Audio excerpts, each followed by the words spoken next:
البيئة، علم في كثير التكنولوجيا، علم التربية، علم التاريخ، علم الفلسفة، يعني طلع علوم كثيرة.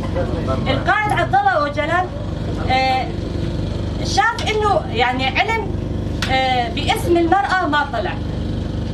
فبدأ القائد عبد الله أوجلان باكتشاف علم صغير. شلون بدأ القائد عبد الله أوجلان باهتمام بهذا العلم؟ يعني عام 1992 و 1993 بدأ القائد عبد الله أوجلان بتحليل شخصية الرجل والمرأة، مو المرأة فقط، أما تحليل شخصية المرأة والرجل.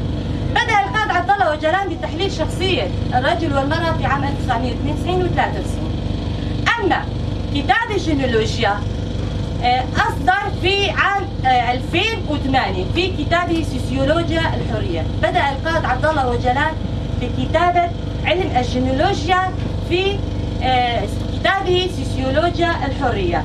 هو القائد له 5 مجلدات، هذا المجلد هو المجلد الثالث.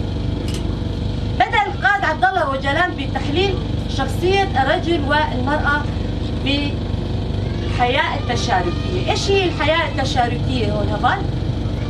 إيش معنى الحياة التشاركية؟ يعني القائد عبد الله أوجلان بدأ ببناء أرضية الجينيولوجيا على أساس الحياة التشاركية. حياتهم طبيعية، يعني ما كان في قوانين، ما كان في قواعد، يعني هلا نقول شيء طبيعي، شيء طبيعي شلون يعني ما في حواجز، ما في قتل، يعني الإنسان يكون إيش هو هبل؟ هو بأخلاق. يعني نحن دارسين لهلا للجامعات وللمعاهد، نحن لهلا ما نعرف إيش كان دور المرأة.